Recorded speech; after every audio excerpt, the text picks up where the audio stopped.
Well, it's just about the top of the hour, so I'm going to start the webinar. Welcome to today's Arctic Research Seminar, which is hosted by the Arctic Research Consortium of the United States, or ARCUS. Today's team includes Stacy Stout, Kuba Jenda, and me, Betsy Turner-Bogren.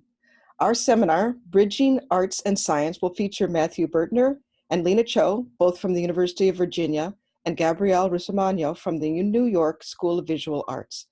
A link to an online survey will be available at the end of today's webinar. We'd appreciate your feedback as well as suggestions for future webinars. We have a couple housekeeping items before our presentation begins. You have two viewing options available, Gallery View and Speaker View.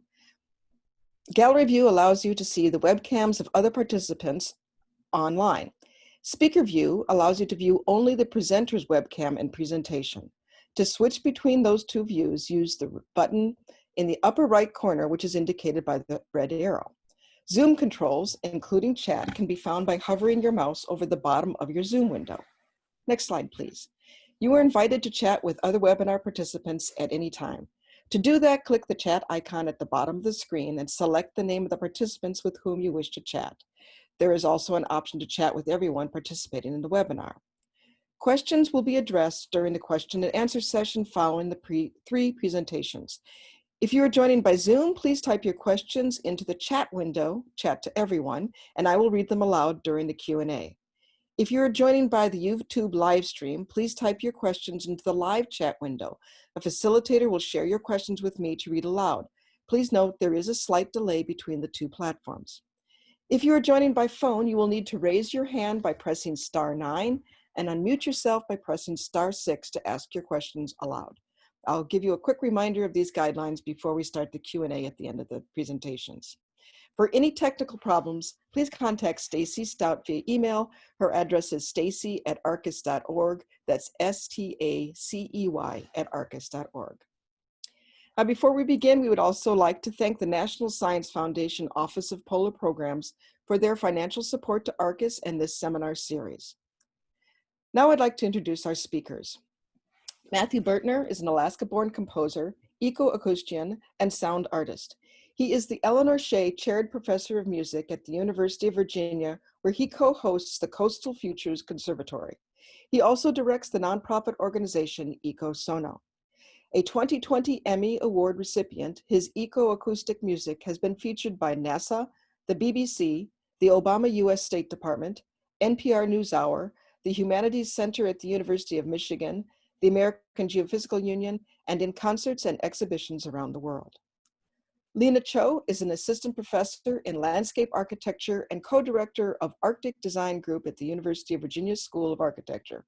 Her research examines the design of Arctic landscapes and cities, including emerging forms of landscape and landscape making in the era of new climatic regimes.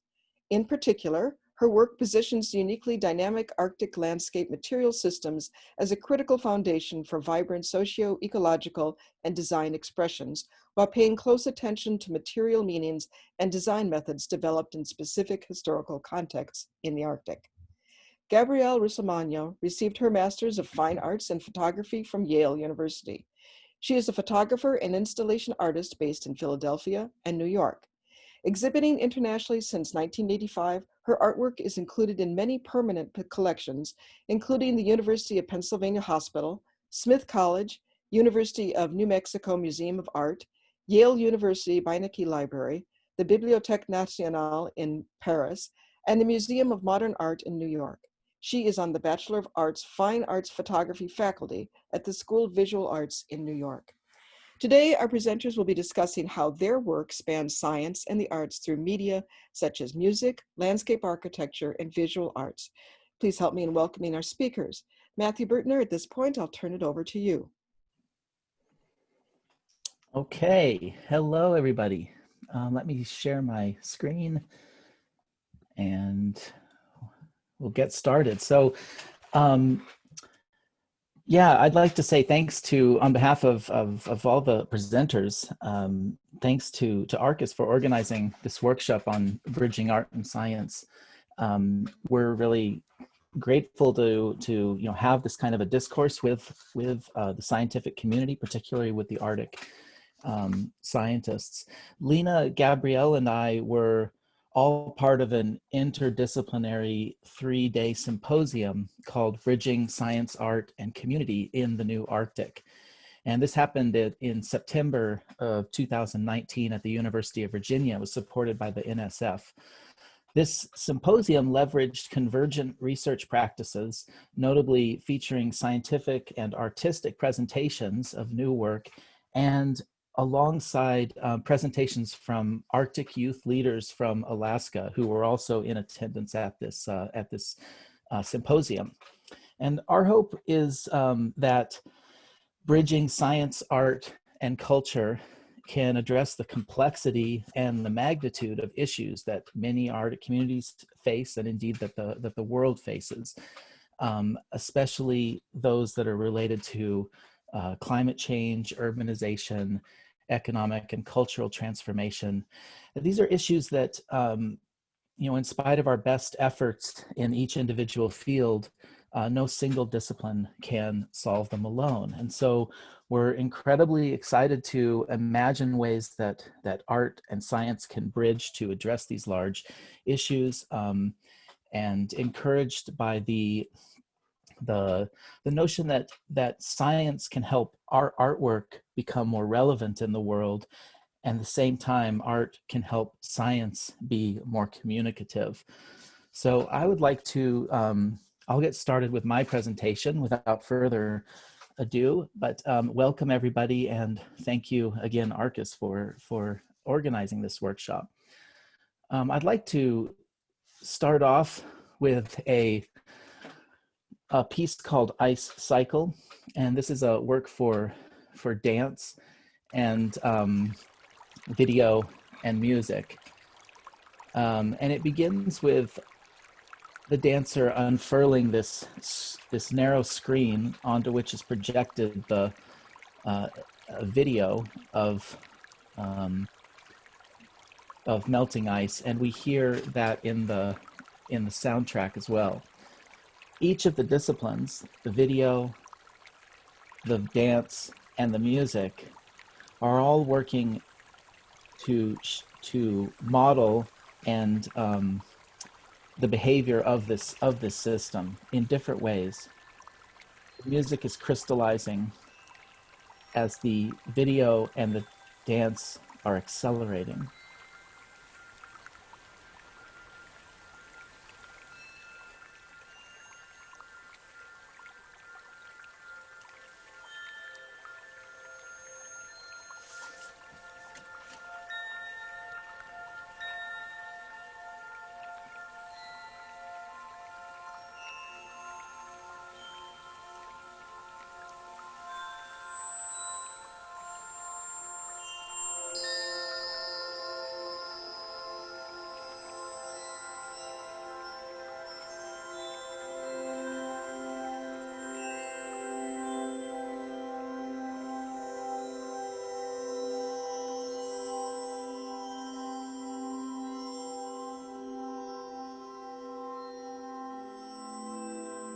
This is the Time-Lapse Dance Company with choreography by Jody Sperling.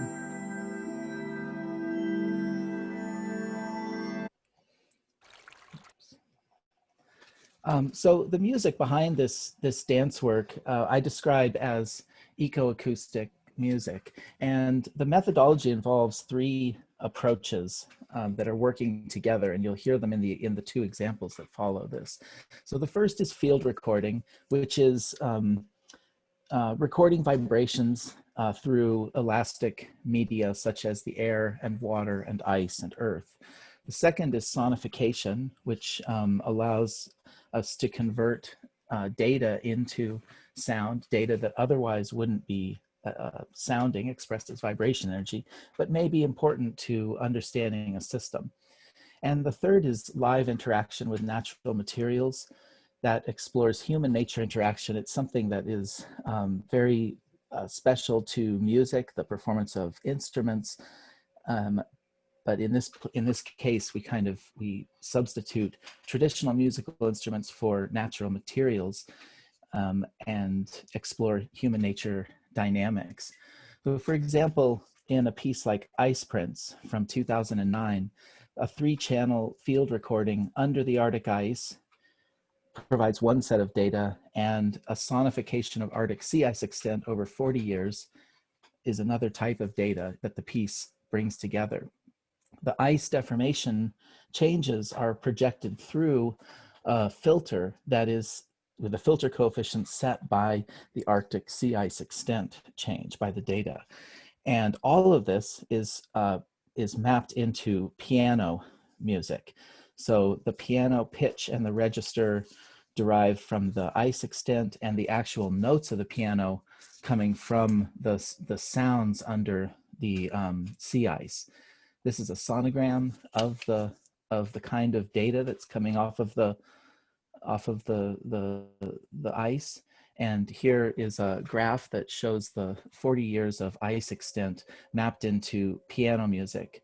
Each year is a page of the score, and the green line shows the thawing and refreezing every year, and it tracks from 1970 to 2010, or the end of 2009, and mapped onto the range of the piano. The score looks like this. It's you see the ice change in the sonogram and how that has been transcribed into piano music on the piano staff, with the amplitude information also noted. And this line is this is the ice extent change that's determining the register and the harmonic content of the piano. So this is 1970, the first page, and it's 30 seconds of real-time ice deformation data. 1971, you see we get a different set of ice deformation and a different thawing and refreezing, different ice extent data. And this progresses in the piece so that as the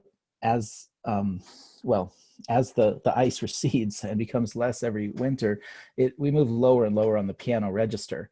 And so by 2007, which was a landmark year for this, for the loss of sea ice at the time, we reached the lowest range of the piano. There's actually, a few more notes below C. The low C goes down to A. But since 2007, of course, we've exceeded that limit many times, and considerably in some cases. So we have effectively gone off of my model altogether by now. And this piece then is kind of time dated in that respect. I won't play the example, but rather move on to the next piece, which is called Syntax of Snow, that shows the use of performance with natural materials. This is a work for percussionists playing a glockenspiel and amplified snow. And sounds like this. So the bells are pitched and the snow is crunchy.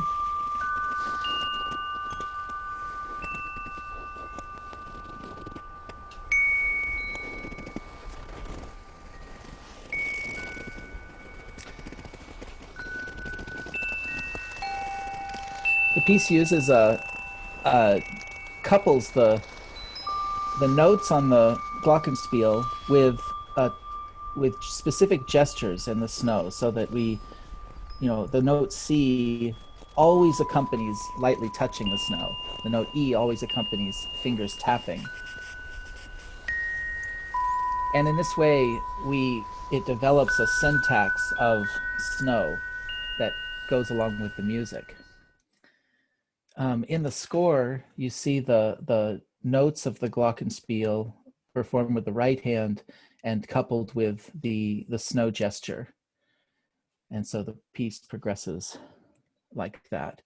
And this is what it looks like in performance and sounds like.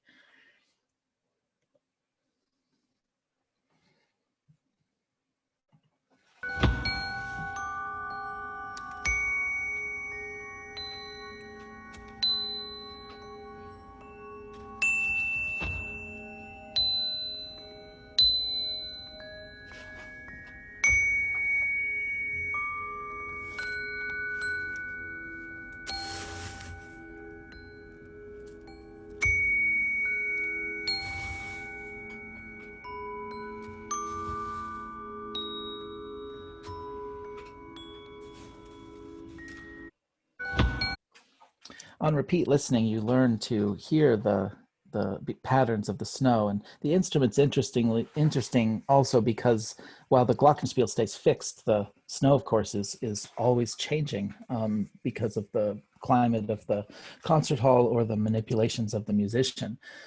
So I'd like to talk a little bit about some new work with the Beaufort Lagoons ecosystem, BLE, the Long-Term Ecological Research Project on the Arctic lagoons.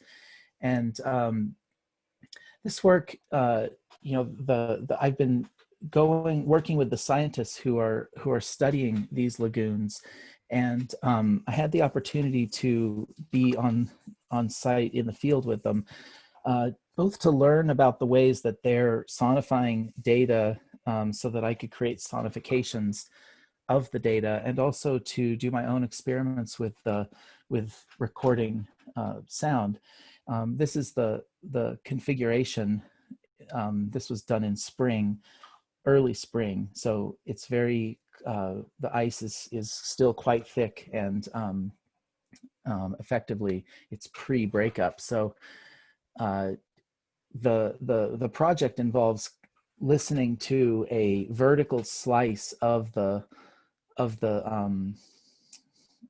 lagoon. So there are two air mics, and then a microphone in the ice, and then a stereo mic in the water also, or two microphones in the water, and then one in the sediment at the bottom of the lagoon. And in this way, we can listen through the material and hear the resonances through all these different layers. One of the most interesting things about the lagoons is how they go into this period of stasis through the long cold months where the temperature in the water is cold, the salination is very high, the current is moving slowly, and there's very little light or no light effectively penetrating the ice.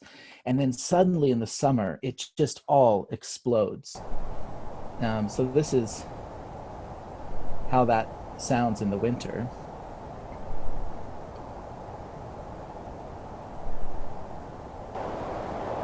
These are the different layers. It's all silence except the frictional sounds of wind and water propagating through those materials. This is some of the data, the graphs of the data that the scientists plot over a year. So the idea with this piece is to create a sonification engine that then we can apply a year after year after year and observe the long-term ecological changes. So in this sonification, we get light and the current, velocity, the temperature under the ice, and then the salinity. And then I take each of these data sets and build a synthesizer for them so that we can listen to that and sonify this data. And this is what it sounds like. You'll hear you can see the months progressing here, and we'll start in January. It starts when I click play on the software. So the clicking beeping sound is the current. So it's quite still, but there is some ebb and flow, some movement in the current. This noise sound that's very quiet and low is the salinity and the temperature working together on a noise pitch axis and opening the register according to the amount of salinity. And then the pitch material is the light.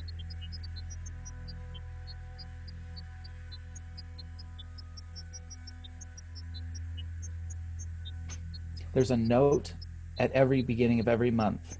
A melody charts the year so that listening to this, you can tell where you are.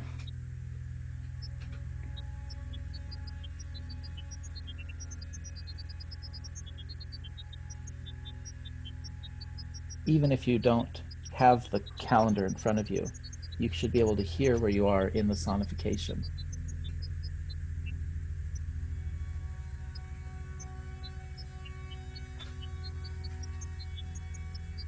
As we approach June and especially July, you'll hear these changes. So it's going to start now.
You hear that we get a lot of current flow late in the season, even as the light is receding.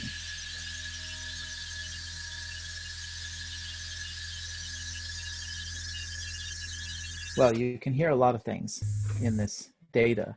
And I'm really proud of the sonification because I think it is both descriptive of the systems that are at work and their interrelatedness, which is one of the one of the things we hope for with the sonification is that it be descriptive of the data, but it's also effective. And that's one of the things that we hope for with art, is that it can be something that is moving you in a way that the data wouldn't otherwise. I took a sonogram of this data set, and it was really interesting to look at it. This is the sonogram of the sonification, and to look at it alongside the visualizations of the data, these graphs, because you can really see in the sonogram how the sound is tracking these graphs. Some of it's not as apparent, like the pitch band that becomes very strong is the result of temperature change, focusing the pitch energy, but some of it is quite descriptive. So thanks, Arcus, again, and thank you everyone for being here. And I look forward to the questions, and I will turn this over to my colleagues.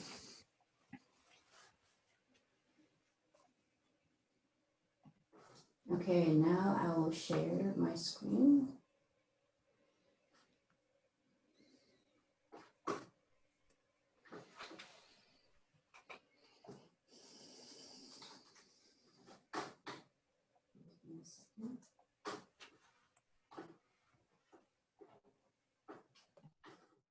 Okay, I hope everyone can see my screen now. Hi, everyone. Thanks for coming in for this talk series. And thank you, Arcus, for having me as part of this talk as well. I'm very excited to share landscape architecture's perspective today, and particularly the early stages of design process, as well as some of the more conceptual and speculative projects in the spectrum of my design work and teaching. But I think I should first preface my talk by saying what landscape architects do. Landscape architecture is very much of a synthetic discipline. In any number of projects, we typically work with a very diverse group of people, including civil engineers, soil scientists, habitat restoration ecologists, developers, historic preservationists, residents, and of course, local community organizations, to first gather and really synthesize the collective needs and desires of the community, and to translate them into tangible physical and material spaces.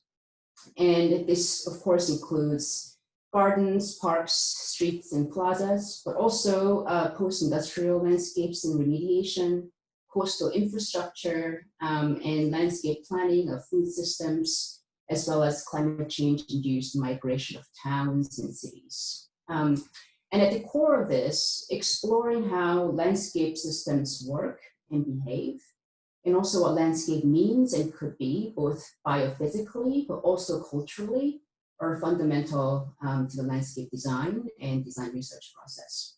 So in my own work, this usually starts with first understanding the very basics of environmental systems that are unique to the Arctic, such as permafrost, and foregrounding their linkages with human experience, such as what you see in this image, the visible and haptic traces of airflow or the wind, and how different sizes and geometric patterns of perforations might generate different afterwind surface patterns. And this would be relevant, for example, for thinking about the design of building envelope to outdoor play structures or ground surface material conditions. Or to textures of ice, as well as the textural transformation of water when it freezes and thaws, and when it's combined with different materials, different construction materials, such as wood or concrete. And these are two examples of simple material experiments I often employ in the design process, but also part of my design studio courses. And of course, these are not in real spatial and temporal scales, but they are really helpful devices that can turn environmental observations to environmental design concepts.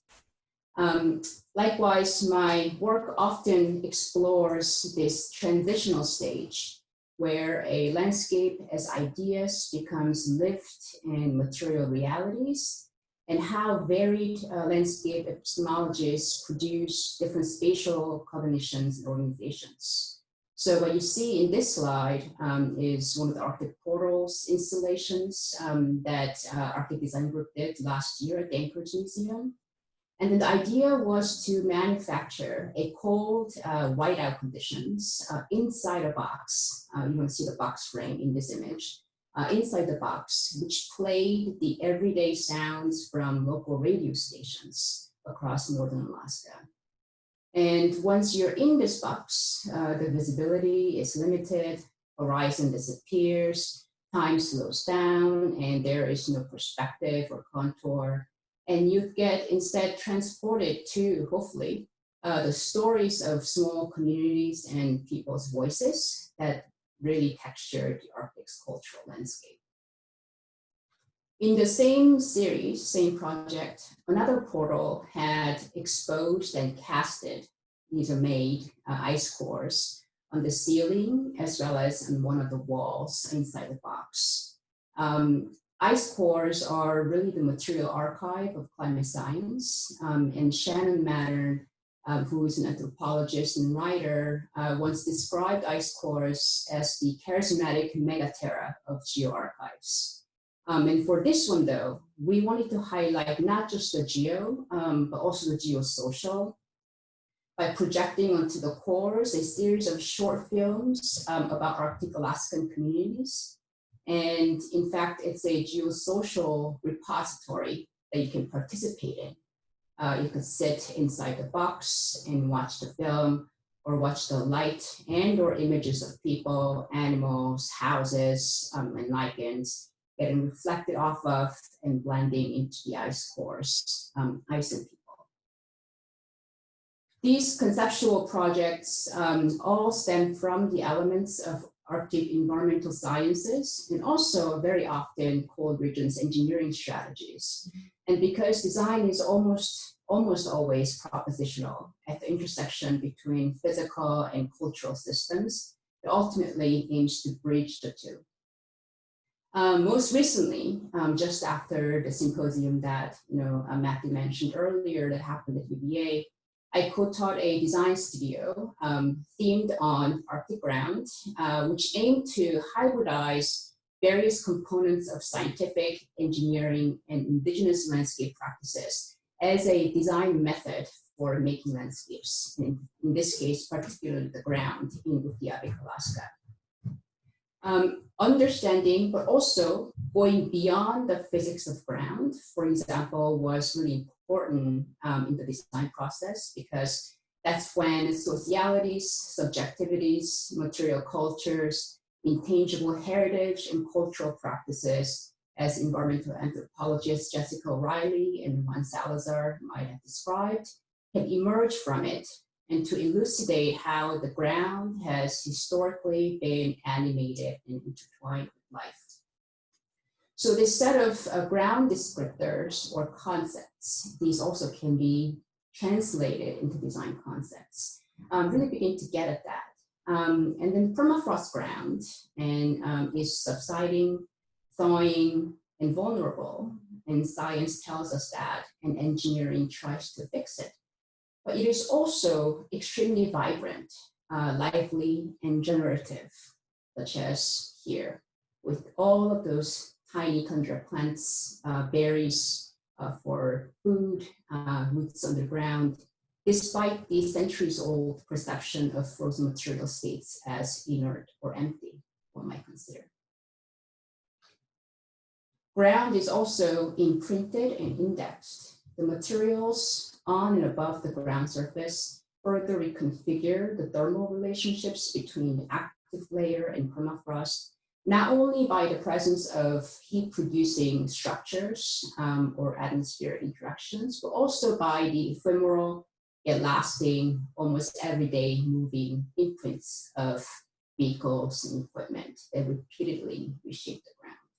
So these drawings that you see on the left, for example, here as well as here, are really the conceptual position of how the Arctic ground can be beginning to expanded upon.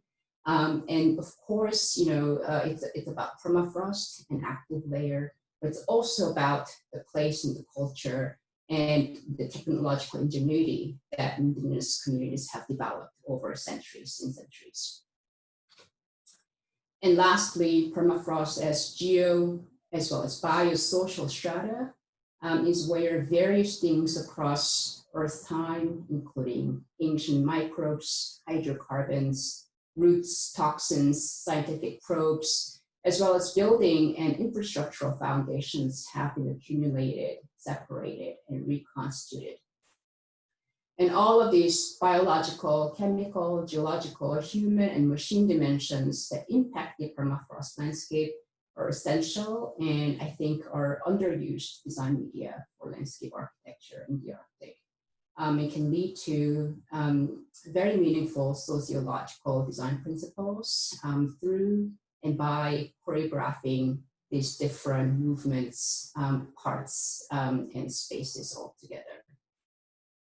So in these examples of the projects, I am trying to really highlight how the importance of landscape meanings, not only in terms of how it works and how it functions, but what it really means for the community, because how it is conceptually framed can have a tremendous influence on how they are physically shaped, altered, managed, and experienced. So with that, I would like to end with this set of images that we took from our most recent trip to Ecological. We're very lucky enough to bring our students to Alaska just before the COVID shutdown happened. This happened in February earlier this year.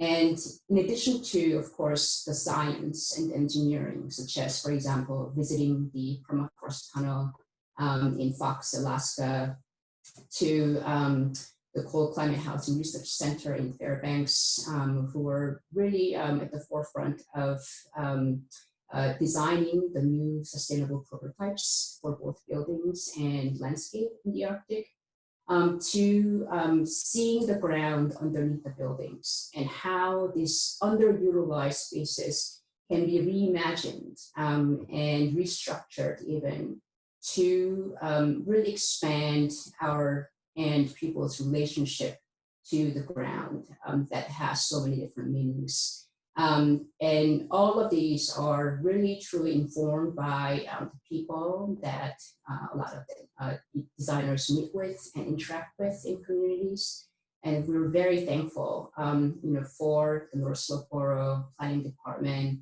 UC, who really operates and manages the underground two-door systems that we got to visit right up here. It's the most amazing, clean, well-maintained room or tunnel I've ever been to.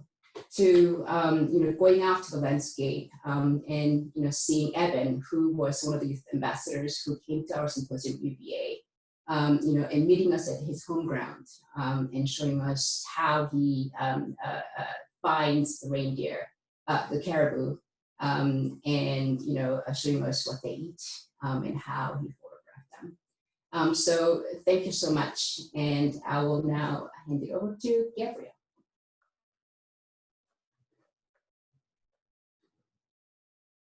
Hi, everyone. I'm just going to share my screen.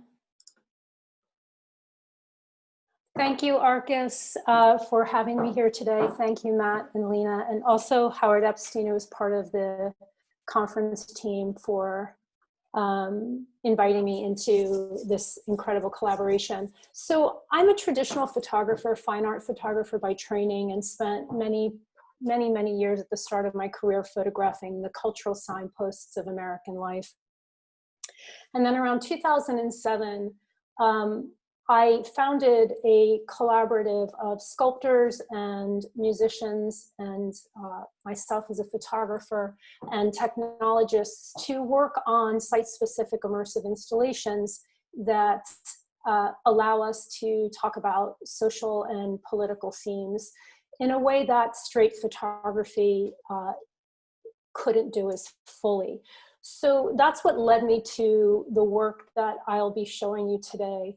In 2018, we decided to pivot all of the thematics around our installation work to climate change and global warming. And we're really interested in several things, not only the translation of scientific data into fine art visual forms, which is interesting because not only is it not needing to be empirical, it also doesn't have a position in a commercial sector.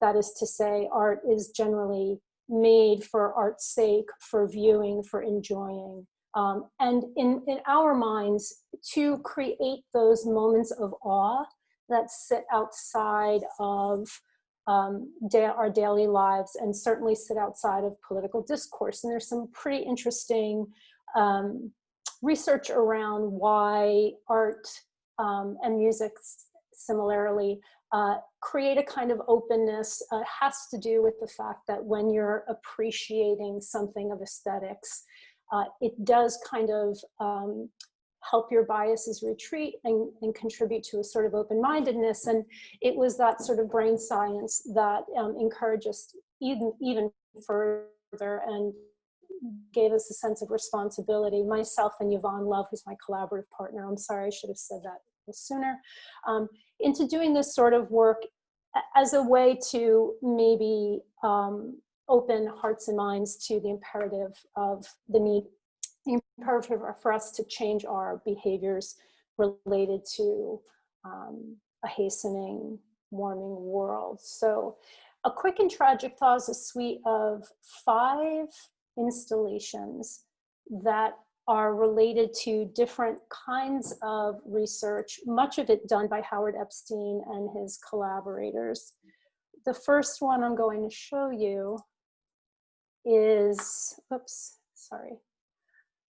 is Patterned Ground. They're porcelain ice wedge polygons that were hand rendered and cast on top of a 16-foot by 8-foot rendering of Greenland in black sand. And that was done, really we were kind of considering the future possibility of Greenland as the ice continues to melt. Repeat units is something a bit different. It's a really large set of 2 grids of topographic maps in gray and black contrast that have floating elements in silk above them. The top one that you're looking at is the Jakobshavn Glacier, and the bottom one is a sort of cordoned area of ice wedge polygons that on the left, what you're seeing is Howard Epstein's research. And then on the right, you're seeing our interpretation of it in the installation. The next piece that we made that was exhibited at UVA in the Ruffin Gallery is called Plastic Projections. And for this, I learned how to operate ArcGIS. Now, I'm a visual artist. I'm not an engineer. I'm not a designer. So the learning curve for me in ArcGIS was steep, but it was also really, really fun. And unlike someone with a science background, I was able to play in this incredibly robust software. And not only was I finding interesting data sets that had actual meaning, but I also was able to play with sort of color and rendering, and I would just totally get lost in the process. But when we first started this project, and as you saw in the last two installations, Pattern Ground was just a very clear map of Greenland. It was sort of very matter of fact. It was one of the first pieces that we did. And in the repeat unit piece, I was really thinking about how you use the satellite as a camera lens and the camera as a way to frame areas of the Arctic region that you could sort of, if you couldn't be there, could make a picture of. So that's how that work started. And I'm showing you these in the sequence that we did them, because as we did more work in this to develop these suites of installations, we also gained more skill in understanding sort of the storytelling aspects of maps, and how to utilize some of the stuff that you use all the time in your work as scientists. So we were building maps with different content sets, and that included future projections, change over time of precipitation, wind, ice patterns, ice melt, biodiversity, areas of ecological and biological significance, and migratory patterns, et cetera, research, extraction, industrial loss development. And in this, what we would do is we would print the maps on plastic, and then we would melt the plastic and form them into objects. And I'll show you the installation in a minute, but this is an example of two Arctic maps that we used. In the one on the left, we're looking at sponges and the change in the sponge population along with shipping routes, and how the change in shipping routes is affecting the sponge population. And in the right, it's an image of potential shipping routes as ice continues to melt. So we would build the maps, and then we would print them, and then we made a really huge installation on a 30-foot wall. The left is a side view, whoops. The left is a side view, so you could see how they're just hovering off the wall, and the one on the right is the entire body of maps. Transfer and Pierce is another series that we did, which was a translation of maps, again, biodiversity, wind patterns, into paper and carbon. And the image that you're looking at on the right is a landmass that is translated from the map on the left. So this is heavy rag paper with thousands and thousands of little pin dots that moved the paper to create a bas relief. A bas relief is a kind of very shallow sculptural mode of working. That's one piece translated. Here's another. And so we would use Arctic DEM, and we would zoom as close into the Arctic region as we could using that satellite. And I would make photographs essentially using the screenshot function of my Mac. And then you flip them in the reverse so that when you render them, you're rendering them right side up. So there was this really fun, complicated process regarding that. And then the last piece I'm going to share with you is called Elements and Collections, and it's made of graphite, ingot, copper, plastic, and carbon. The inlaid ingot contents include renderings of the landmass on the northern coast of Alaska and the Canadian Arctic archipelago. And again, we chose those areas because it aligned with the research that Dr. Howard Epstein and his colleagues were working on, and also a lot of the data that we had collected had the Arctic as the sort of symbolic apex of what we're seeing in climate change. And then there are also plaster elements that include the effects of climate change in a more personal way. My creative partner on this project kept lots of notes on barn swallows, sandpipers, Mississippi kite. She was looking into hurricanes, the increased frequency of hurricanes, and use excerpts from conversations to imprint in the plaster, and I'll show you that in a minute.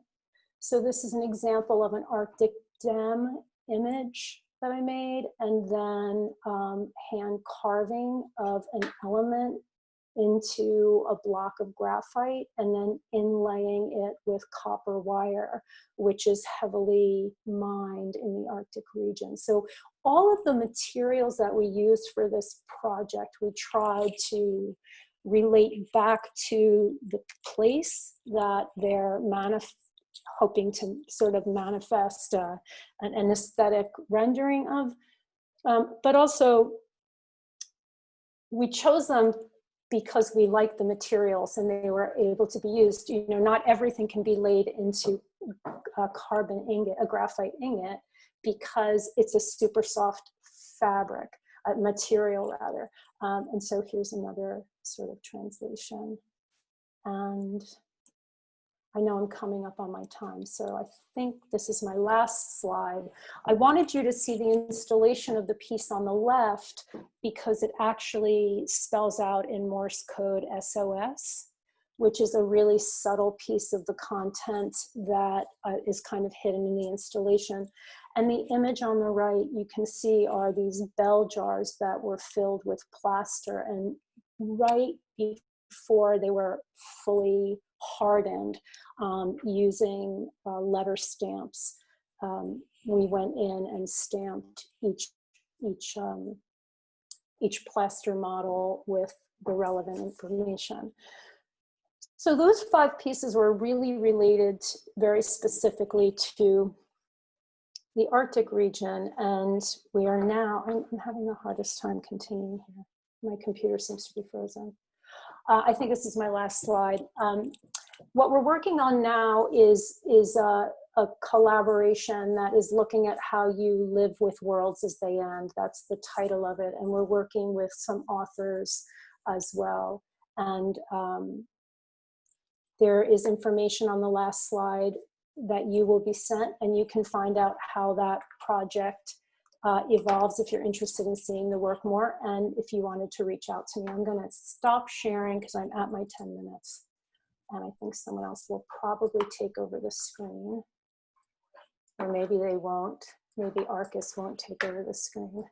Marcus will probably take over the screen. Thanks, boy, that was wonderful. Thank you, Matthew, Leena, and Gabrielle. Those were really fabulous presentations, and there's a lot of enthusiasm and enthusiastic responses in the chat box.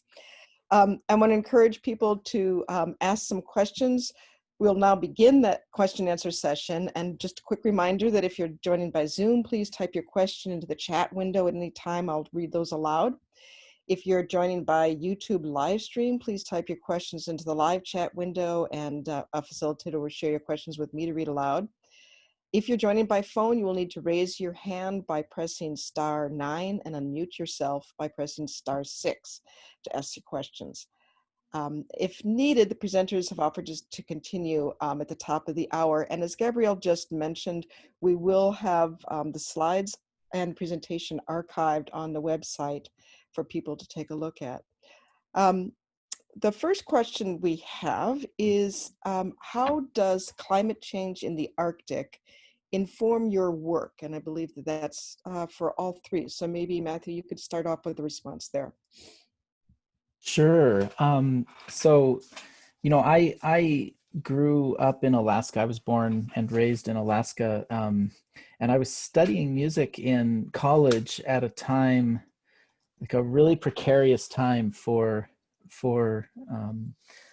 the place. We were really starting to notice the dramatic changes in climate change caused by climate change and global warming in particular. And this, you know, my study of music kind of coupled with these changes happening, and then just my love for the place and for these, you know, these, particularly the far north where I lived as a child, it just sort of naturally drew me into a type of music that was wanted to be focused on or addressing those issues. And so I was, you know, working in a field of art that's, you know, kind of abstract, and like much art is, it's about materials and about imagination. And so I developed my approach to try to focus on kind of concrete aspects of the world, which is, you know, something that I gain a lot of strength from the science community, because I feel like scientists are working on things that are important for the systems, the real world, and connecting art to those topics and those methodologies can be very not just inspiring for art, but also can make that artwork more relevant in the larger society. So I think, you know, climate change for me, we noticed it earlier in Alaska, I think, than other places, and it definitely informed the way, my whole approach to music, what I've just described today.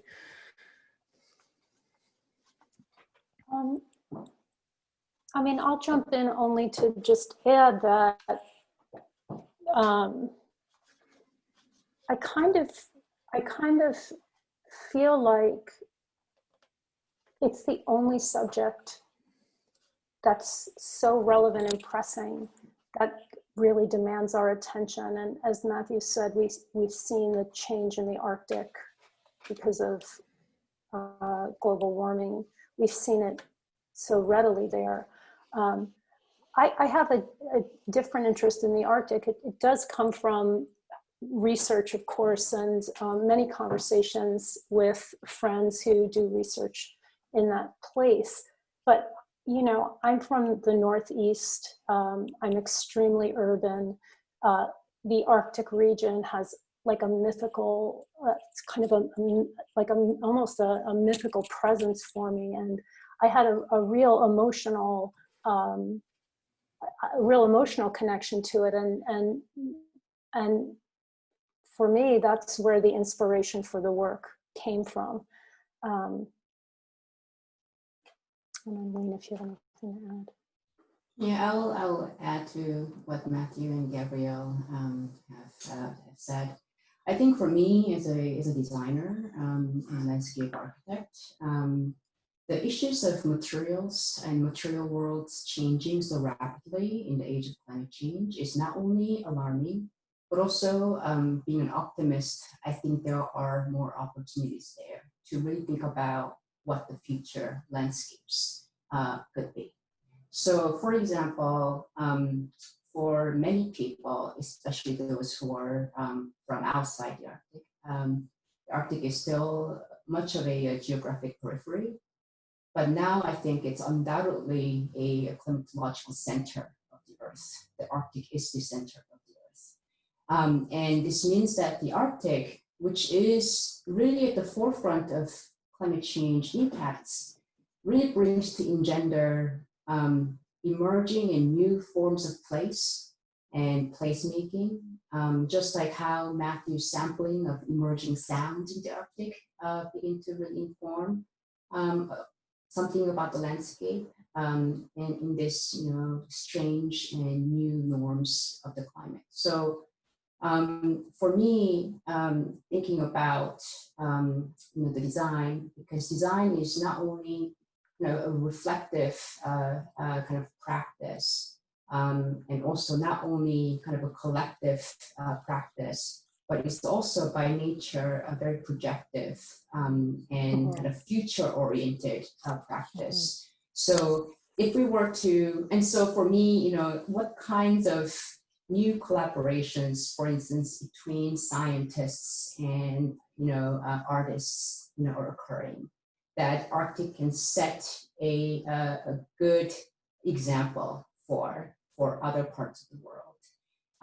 And what kinds of new places are really coming out of in this age where other places might not be experiencing yet, not have experienced yet, but might be experiencing in future. So for me, the climate change, is real, and all these kind of material, physical, spatial, as well as cultural and ecological changes that are part of this landscape, really calls for a kind of new collective voice, and I think a vision, for how the communities not only have to grapple with these changes, but also how they can lead the design of the built environment worldwide. Mm-hmm. Thank you. We have a question I think that can be addressed quickly, and then I want to let everyone know that the speakers have offered to stay for another 10 to 15 minutes to address some more of the questions that have come up in the chat, if you'd like to but we will provide a link to the slide before we segue into that post session at the end of the hour. And the quick question is, how has any of the work that you've inspired, is any of your work that's inspired by high school student or undergraduate curriculum, has it inspired curriculum at the high school or undergraduate level that is accessible for anyone to use? Do you know of any curriculum that's available? It's a really good question. I know that both through many projects in working on site, we've collaborated with the local schools as just part of, it's just one of the most exciting things about doing this research. So for example, in Kaktovik, the high school students came out onto the ice, and we set up, as part of the research, we set up a music workshop on the ice, and they came out on their snow machines, and we had this great kind of jam session using ice cores and thumping the ice and using the microphones, and that kind of like live interaction with the environment has been really effective, both through those kind of more informal projects and also through the Eco-Sono institutes that I've organized. Of course, we teach this I teach Eco-Acoustics at the University of Virginia, so I have classes in that subject, but they're not typically modeled for high school curriculum. But that is definitely something that we're working on in Virginia as well, not with the Arctic necessarily, but with our own LTER, the VCR, the Virginia Coast Reserve, on the Eastern Shore, which has robust collaborations with the schools in that area. Oh, that's interesting. As I said, the presenters, for those who want to continue after the top of the hour here, the presenters have offered to continue to stay on and be available. For those who are leaving now, I'd like to thank everyone for joining us, and a special thank to our speakers, Matthew, Leena, and Gabrielle, for their excellent presentations. Today's webinar will be archived and available within the next few days at www.arcus.org Research Seminar Series Archive, and that link is available on the screen. You can also visit the Arcus homepage for more information about Arcus, our programs, and upcoming Arctic-related events. We are always looking for ways to improve our seminar series, as well as looking for suggestions for future webinar topics and speakers.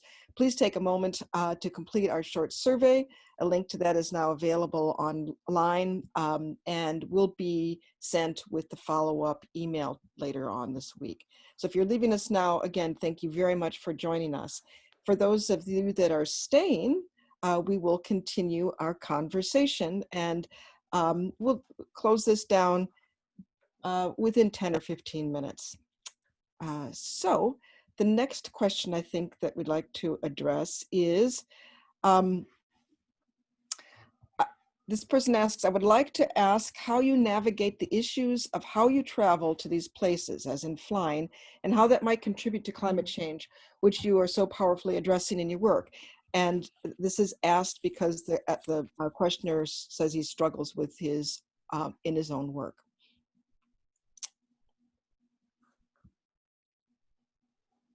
I've never been, so one of you guys have to take that. I definitely think it's a challenge for anyone whose work benefits from the in-person interaction with the world. And I think we've all experienced that now with all the quarantining, how devastating that can be to a certain kind of imaginative engagement with the world. I think it's a serious issue, and my approach, and I think we'll all be more kind of reserved with our travel. We were already doing that, buying carbon offsets with our flights and our rental cars, and just considering if we really needed to be in person at a conference, if that was really worth the flight. And I think after the quarantine, we're going to be even more cautious about that. But it is a serious issue, and I don't really know that I have a great solution for that, because I do believe that there's something, as careful as the data is collected, the imaging, whatever recordings exist, whatever mapping strategies are available to us through Google Maps or whatever, there's nothing like being in a place, and it just changes the way you relate to the world. And so, you can learn so much and so many different kinds of things with that in-person engagement, and it's just not reproducible. So yeah, it's a great question. Leena, did you want to add anything to that as the other traveler? No, I just have to second Matthew. It's a great question. It's also a challenging one to answer, right? Because of course, all of these places that we go to, mostly on airplanes and whatnot, contribute to the carbon footprint and so on. But as Matthew mentioned, that in-person, on-site, in situ experience that you really, experience is really critical, I think in all of these, examples that you saw today. And then particularly landscape architecture, because, it's about the space and it's about placemaking. Right. So the experience of the landscape has to be the one that has been embodied. And, especially teaching too in courses, a lot of students that I teach at UVA have not been to the Arctic. So how can we talk about the Arctic, that sensorial, haptic aspects about the Arctic without getting close there, right? And going there in fall season versus winter season, I mean, it's complete, 180-degree difference. But with knowing that, yes, it's a great question, and we just need to be a lot more thoughtful and planning well in terms of how we use those time and those energies. Thank you. I have no doubt that if I'd been to the Arctic with my collaborator Yvonne, that our art for the exhibition would have been radically different. By necessity, it had to be a field trip in our minds. That's why it has this sort of mythical resonance for us. And it had to be an abstraction, because everything had to be constructed by way of some intermediary experience that could stand in for the actual thing. And so,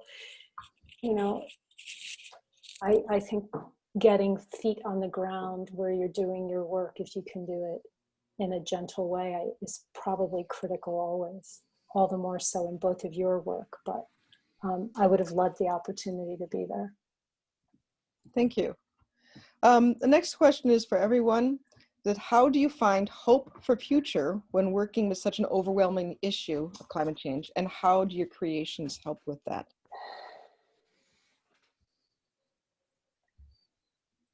It's very hard, right, guys? Don't you feel like it's hard to be hopeful?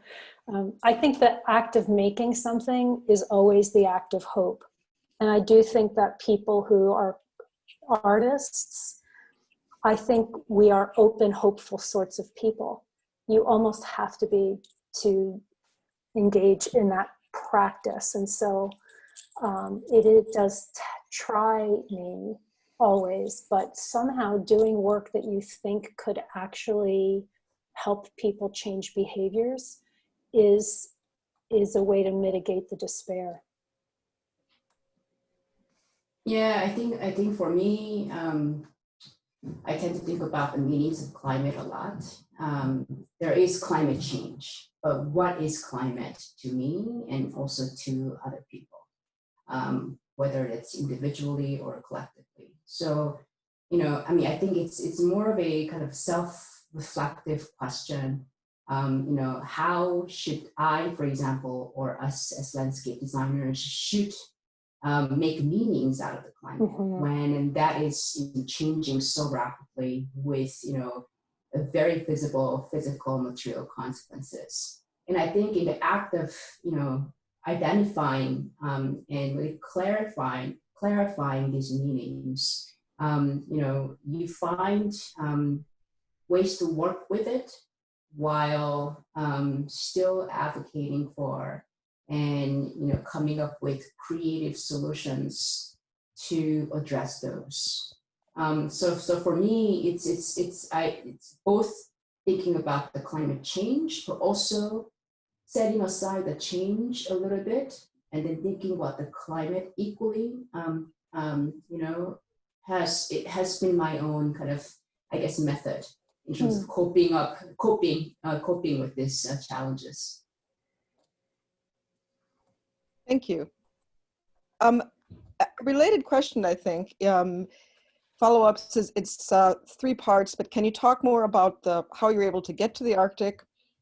Did you have an NSF grant or directly team up with a science team? How long were you in the field? And this part that I think is related is, how has your work influenced the scientists with whom you worked?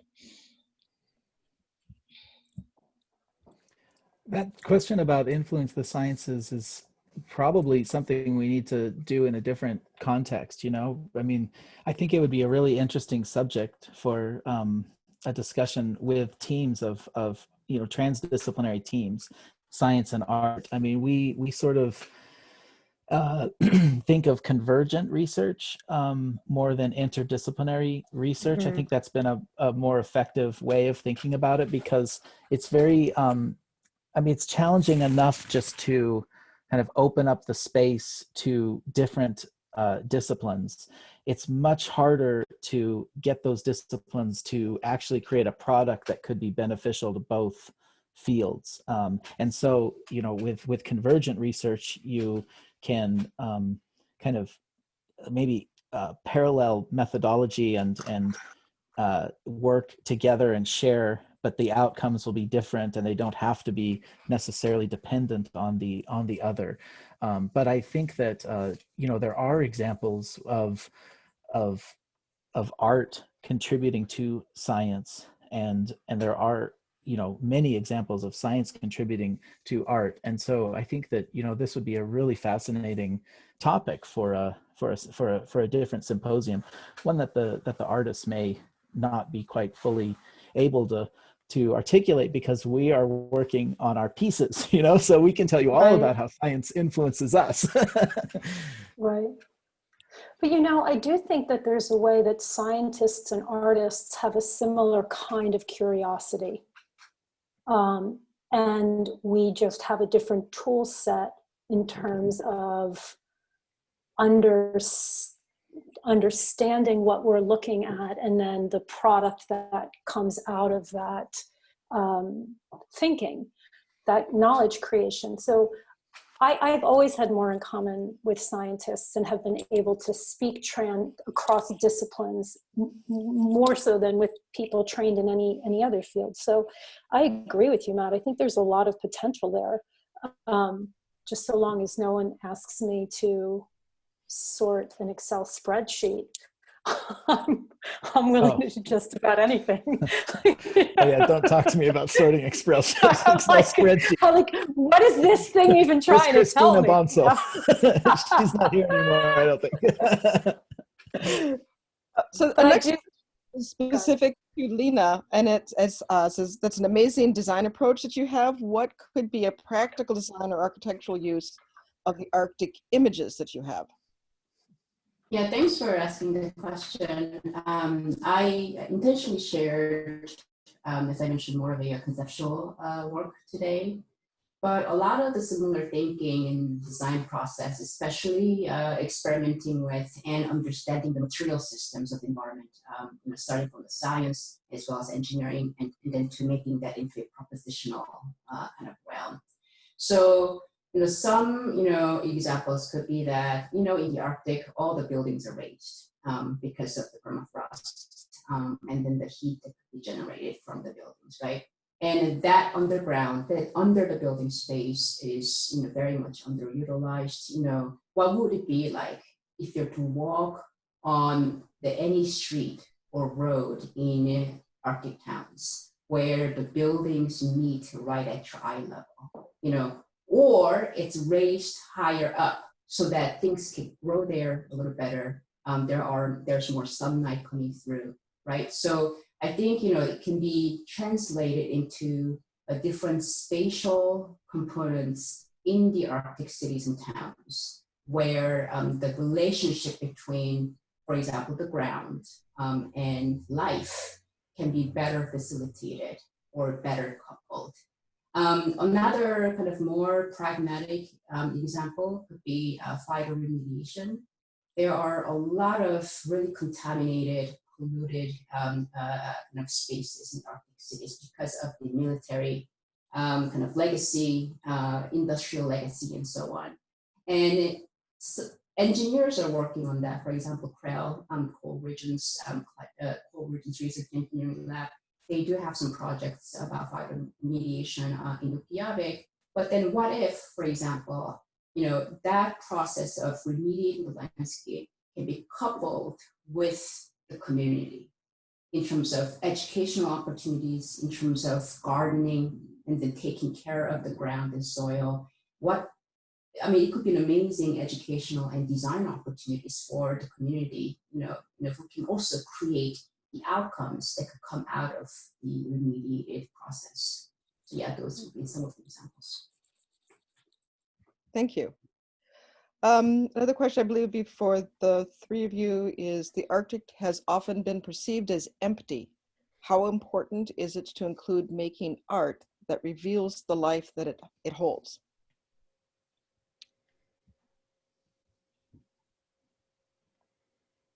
I would say it's probably very important, and I bet you there's someone who is doing work that details the rich visual diversity.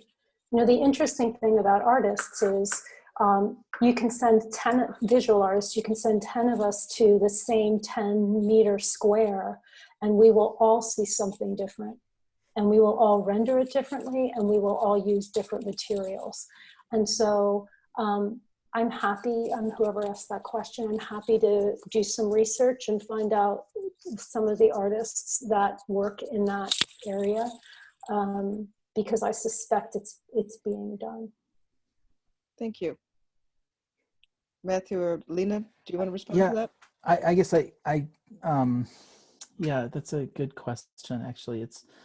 I guess I don't think of it as being empty. I don't have a very I don't really address that, I guess like in the way that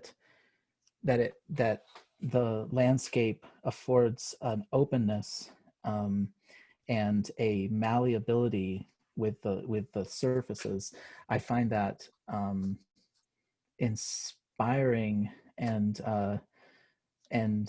you know, for the imagination. And so I you know, but I do have to say that one of the issues right now with the data set that I'm working on with the BLE is, you know, how to kind of, there's this explosion of life and energy and nutrition in the summer months that's like really kind of unprecedented, and the dynamics of the system between the winter and the summer are just incredible. It's actually kind of, you know, hard to fathom that it might be the most dynamic system on the planet. So, you know, it's quite the contrary to it being void of life, I guess, or, you know, energy. It's actually, how do you encapsulate those extremes into one system? And I find that really interesting and challenging. But I'm not sure that's exactly the question, so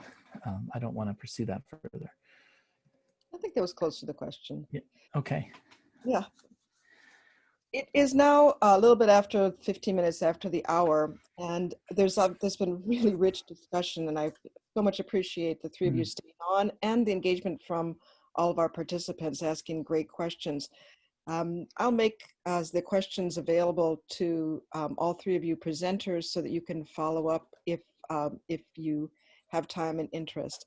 But for now, I think we should close the webinar. And again, I want to thank everyone that's participated today. Thank you for joining us. And a very special thanks to Matthew, Leena, and Gabrielle. These were excellent presentations and really excellent discussion following the presentations. Again, today's webinar will be archived and available, and it'll be available within the next couple days. It'll be online at the ARCIS website at Research Seminar Series Archive. You'll also be able to visit the ARCIS homepage for more information about ARCIS, our programs, and upcoming Arctic-related events. And again, we do appreciate people giving us feedback about our seminar series, and the link to that seminar, I believe, is going to be shared in the chat section. And Stacy, if you could share that slide as well, maybe you already are. The link will be shared again with the email that we send to everybody following the presentations later this week. So thank you on behalf of ARCIS to our speakers, for everybody that's joined us today, and I wish you all a very good day and a very good start to this next week. Oh, and today is the fall equinox, so happy equinox. Oh. Happy equinox. Thanks, everybody. Thank you. Thanks for coming and hanging out with us. Thank you. Thanks so much. Bye-bye. Bye-bye. Bye.